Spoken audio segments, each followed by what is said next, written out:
பொதுவா போலீஸ்காரங்க சிறப்பா செயல்படல அப்படின்னா நம்ம அதை கழுவி ஊத்துறோம், அதை கேள்வி கேட்கிறோம், அதை பத்தி பேசுறோம், அதை சரியா பண்ணுங்கன்னு சொல்றோம். அதே மாதிரி சரியா பண்ற பல போலீஸ்காரங்க ஒரு சில பேர் வந்து அப்படி பண்றாங்க, மத்தபடி ஒரு சில பேரையும் தாண்டி பல பேர் வந்து உழைக்கிறாங்க. அந்த விஷயத்தை நம்ம வந்து பாராட்ட மறைக்கிறோமா இல்ல மறக்கிறோமா அப்படிங்கிறது தெரியல.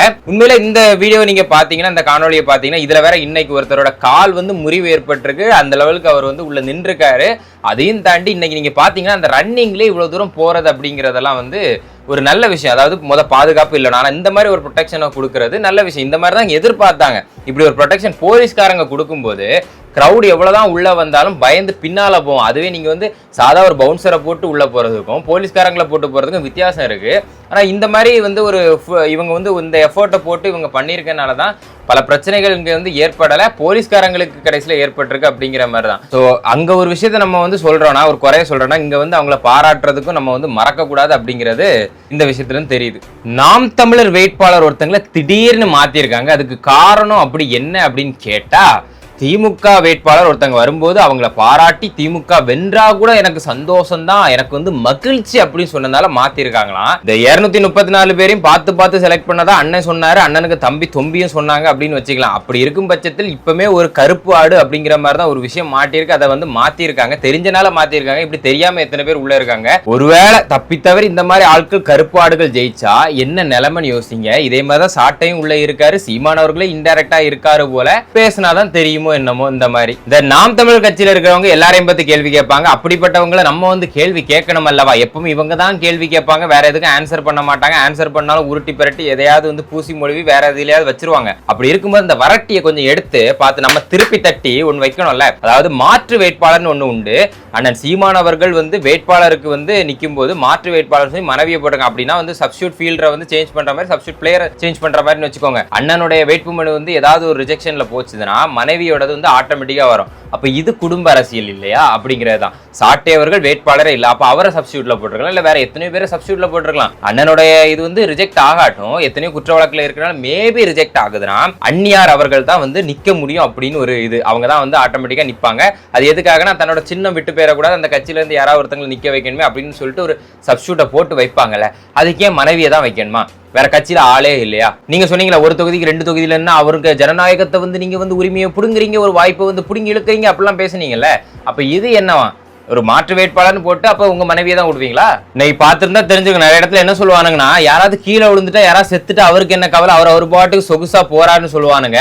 அவர் என்ன அவர் பாட்டுக்கு சொகுசா போறாரு, இங்க எல்லாம் நெருங்கி பிடிச்சி அப்படி கிடக்குறானுங்கன்ட்டு. சப்போஸ் அவர் வந்து நடந்து வந்தாருன்னா பெரும் கூட்டம் வரும், அதனால பெரிய டிராபிக் வரும். அதனால வந்து அதாவது ஒருத்தன் கீழே விழுந்துட்டான்னு சொல்லி இன்னைக்கு வந்து அவர் வந்து போய் பிடிக்க போறாரு. அதுக்குள்ள எத்தனை பேர் கீழே விழுவான்னு தெரியாது, அதை பார்க்க போறான். அந்த அளவுக்கு அங்க கூட்டம் இருக்கு, அந்த அளவுக்கு ஆட்கள் நிக்கிறாங்க, அந்த அளவுக்கு பிரச்சனை ஏற்படும், டிராபிக் ஏற்படும். அப்ப 4 பேர் என்ன சொல்லுவான், இவருக்கெல்லாம் பணம் இருக்கதானே செய்யும். அப்போ வந்து சொகுசா வந்து சார்ட்டர் ஃபிளைட்ல போனா என்ன, இல்ல வந்து ஃபிளைட்ல வேற எங்கேயாவது போனா என்ன, இவரு ஏன் இதுல வராரு? இப்போ வந்து நிறைய பேர் சொல்லுவானுங்க, இவர் தனி விமானம் வச்சு போறாரு, எல்லாரும் கூட சேர்ந்து போனா என்ன அப்படின்னு கேட்பானுங்க. அப்படி எல்லாரும் கூட சேர்ந்து போகும்போது அங்க ஒரு கிரௌடு உருவாகி அங்க ஒரு பிரச்சனையை பார்க்கணும். அப்புறம் அந்த ஃபிளைட்ல இருக்க என்ன சொல்லுவானா, இவருக்கு வேற பணம் இருக்கதானே செய்வோம், அந்த தனி விமானத்துல போனா என்ன அப்படின்னு கேட்பானுங்க. இப்படின்னா இப்படிமானுங்க, அப்படின்னா அப்படிமானுங்க. அதனால அதை பெருசா பாதர் பண்ண தேவை இல்லை. இருந்தாலும் இந்த கூட்டம் சொல்றதை கேட்கறதுக்கும் பல கூட்டம் இருக்கு. அவங்களுக்கு அந்த புரிதல் இருக்காது, யார் என்ன சொன்னாலும் கேட்கிற வந்து ஒரு தன்மை தான். அதனால அவங்களுக்கு நம்ம சொல்லி கொடுக்கணும் அல்லவா? இன்னைக்கு கண்ணு முன்னால விழுந்ததை போலீஸோ இல்ல வேற அவங்க தரப்புல யாரோ தூக்கி விடுறதுக்கு ஆட்கள் இருக்கதா செய்யுது. இருந்தாலும் அவர் பார்க்காத மாதிரி போயிருக்கலாம், தெரியாத மாதிரி கூட போயிட்டு வீட்டுல போய் அறிக்கையை வெளியிட்டு இருக்கலாம். ஆனா வந்து அவர் என்ன பண்ணாரு, கண்ணுல பார்த்தாச்சு, முடிஞ்ச வரைக்கும் நம்ம வந்து இறங்கி போய் என்னன்னு பார்ப்போம் அப்படிங்கிறத ஒருத்தர் பண்றாரு. ஒருத்தங்க அந்த விழுந்த இடத்துல அவங்களுக்கு அந்த வழியை தாண்டி இப்போ இது வந்து மறந்துடும். ஓகே வந்து அவர் பாக்குறாரு அப்படிங்கிற மாதிரி இன்னும் 4 பேருக்கு வந்து இதாகும். ஆனா இது வந்து மோட்டிவேட் பண்றதுக்கான விஷயம் நம்ம சொல்ல முடியாது. இந்த மாதிரி விழுந்துட்டே இருப்பானுங்க, இவனுங்க வேணனே விழுவானுங்க, அதனால பல பிரச்சனையை பார்க்க வேண்டியது இருக்கும். அப்படிங்கிறதையும் ஒரு விஷயமா நம்ம பார்த்துக்கணும். அவர் சொல்றாரு, என்ன ஃபாலோ பண்ணாதீங்க, பின்னால வராதிங்க, இந்த மாதிரி விழாதீங்கன்னு பல்வேறு இடத்துல அவர் அட்ரஸ் பண்ணியாச்சு. குழந்தைகள், பெண்கள் எல்லாருமே வந்து சொல்றாங்க. அதே மாதிரி பாட்டில நீங்களே தண்ணி கொண்டு வரது மச் பெட்டர். நீங்க வந்து ஸ்டே பண்ணி அங்க வெயிட் பண்ணி பாக்குறீங்க, மச் பெட்டர். அதுலயும் ஃப்ரண்ட்ல அந்த பேரிகேட் நெரிசல்ல நிக்கிறீங்க, இதுல எத்தனை பேர் வந்து அவதிப்படுறாங்கன்னு பார்த்தாலே தெரியுது. இதெல்லாம் பிரிகாஷனா மக்கள் தான் வரணுமே தவிர யாரும் ஒன்றும் பண்ண முடியாது. 10,000 போலீஸே போட்டாலும் சரி, 10,000 கோடி ரூபாய் செலவு பண்ணாலும் இதை மாற்ற முடியாது. அதுக்கான இடைவெளி வந்து ரோடுகளே, அதாவது சாதா வண்டி போறதுக்கே ரோடு வந்து சரியில்லை. இதுல வந்து மக்கள் அதுல திரண்டுனா எப்படி இருக்கும்னு உங்களுக்கே தெரியும். யாரையும் குறை சொல்றதுக்கு ஒண்ணும் இல்ல. கவர்மெண்ட் வந்து இதுக்கு வந்து ஸ்டெப் எடுத்துருங்க. இந்த வருஷம் 75-80 வருஷம் பாரம்பரியம்னு சொல்றாங்க.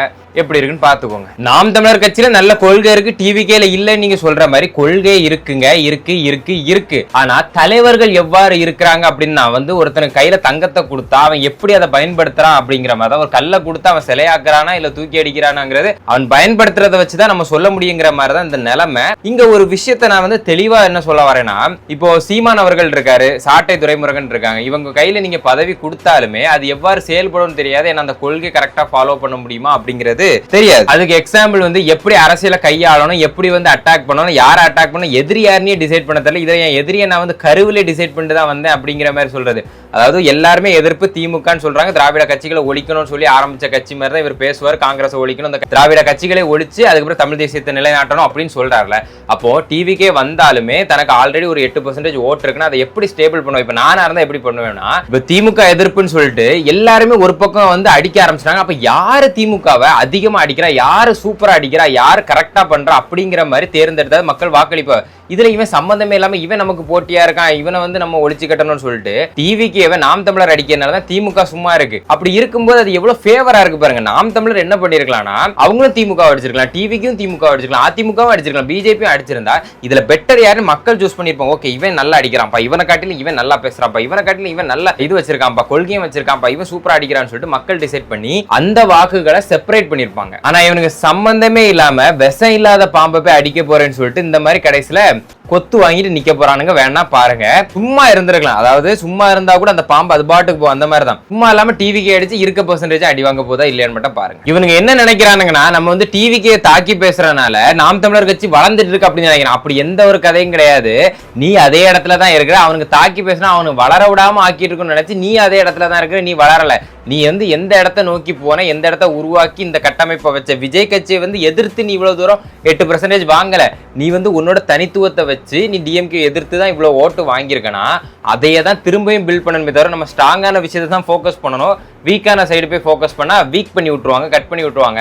இவங்க என்ன நினைக்கிறாங்கன்னா, நம்ம வந்து விஜய் அவர்களை ஆதரிச்சு விஜய் அவர்களை வந்து அப்படி இப்படின்னு பேசுறோம். அப்படிலாம் ஒன்றும் கிடையாது. நீங்க அவங்கள பத்தி டிவிக்கு குறை சொல்றாங்க, நம்ம அந்த கோவத்துல பேசுறோம் அப்படின்னு நினைக்கிறானுங்க. அதெல்லாம் இல்லை. இங்க வேற ஒரு கதை இருக்கு. என்ன தெரியுமா? அதெல்லாம் செகண்டரி. இங்க ஃபர்ஸ்ட் பிரைமரியா என்ன விஷயம்னா, நாம் தமிழர் கட்சி ஒரு ஃபோக்கஸ்ல ஒரு குறிக்கோளோட ஒரு இடத்த ஃபாலோ பண்ணி இப்ப இருக்க இந்த ஆளுங்கட்சியை நிறைய கொஸ்டின் பண்ணது, அதுலயும் ரொம்ப கராரா கொஸ்டின் பண்ணதெல்லாம் இவங்க தான் அப்படிங்கறதுனால ஒரு ஃபாலோயிங் குரூப்ஸ் இருந்துச்சு, ஒரு நம்பிக்கை இருந்துச்சு. ஆனா அதெல்லாம் இப்படி வீணா போகுது, இப்படி உடச்சி தள்ளுறானுங்களே அப்படிங்கிற ஆதங்கம், அந்த கோபம் அப்படிங்கிற ஒரு வெளிப்பாடாக தான் நம்ம பார்க்கணுமே தவிர, நீங்க நினைக்கிற மாதிரி அவங்களுக்கு வந்து விஜய் அவர்களை நீங்க திட்டுறதெல்லாம் செகண்டரி தான். ஒரு சில பேருக்கு இந்த ஒரு கோபமும் இந்த ஒரு வருத்தமும் இருக்கு அப்படிங்கிறது தெரிஞ்சுக்கோங்க, புரிஞ்சுக்கோங்க. எண்ணத்திற்காக நீங்கள் ஆஸ்திரேலியாவுல அவசரமாக இந்த சொத்துக்களை பூரா வித்துட்டு ஆஸ்திரேலியாவுல இடம் வாங்குனீங்க. நீங்க வாங்கினது பத்தாதுன்னு நீங்க வாங்கின இடத்துக்கு பக்கத்துல திரிசா இதுக்கு இடம் வாங்கி சொல்லுங்க. ஆஸ்திரேலியாவுல நீ மறுத்தல் வை, ஆஸ்திரேலியா டாக்குமெண்ட் எடுத்து வெளியே போட்டுருவேன்.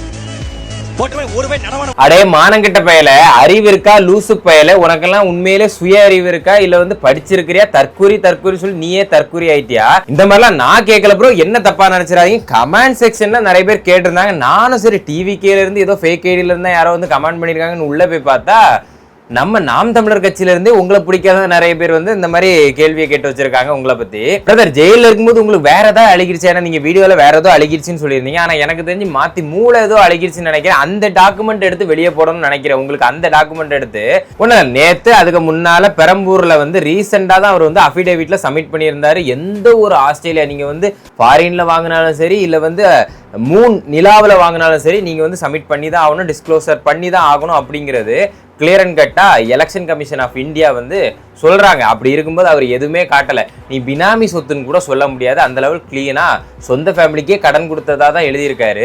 தன்னோட பையன் பேர்ல கூட ஆஸ்திரேலியால இல்ல. அது இல்லாம அவங்க ஃபேமிலி சார்ந்த எந்த ஒரு விஷயமும் ஆஸ்திரேலியாவில் இல்லை.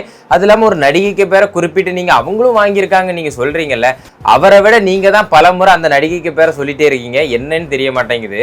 அவங்க வாங்கினதெல்லாம் இவர்கிட்ட எப்படி அந்த டாக்குமெண்ட் இருக்குன்னு எனக்கு புரிய மாட்டேங்குது. அதுக்கு முன்னால இந்த சர்டிபிகேட் உங்கள்ட்ட கொடுக்க மறந்துட்டு நீங்க மறந்து ரோட்லயே விட்டுட்டு போயிட்டீங்க. உங்களுக்கு வந்து மெண்டல் ஆஸ்பத்திரியில ரெகக்னைஸ் பண்ண ஒரு மெண்டல் ஆஸ்பத்திரியில உங்களுக்கு வந்து கொடுத்த சர்டிபிகேட்டை நீங்க மறந்து போட்டுட்டு போயிட்டீங்க. இந்தாங்க வச்சுக்கோங்க. இதைத்தான் வந்து எடுத்து போட வேண்டியது இருக்கே தவிர நீங்க ஒன்னும் போட்டுக்கிட மாட்டீங்க. நாம் தமிழர் கட்சி எப்போ வந்து நான் தமிழர் கட்சி அப்படின்னு சொல்லி மாறிச்சோ அன்னையில இருந்து இப்படிதான் இருக்குது. அதனால மாத்த முடியாது. நம்புறதுக்கும் ஒரு கூட்டம் இருக்கும்போது தான் தமிழ்நாடு எங்கேயோ போக போது, அதுவும் நாம் தமிழர் கட்சியில இருக்கவங்கனால அப்படிங்கிறத நினைக்கும் போதே சூப்பர் கைத்தட்டி சிரிக்கலாம்.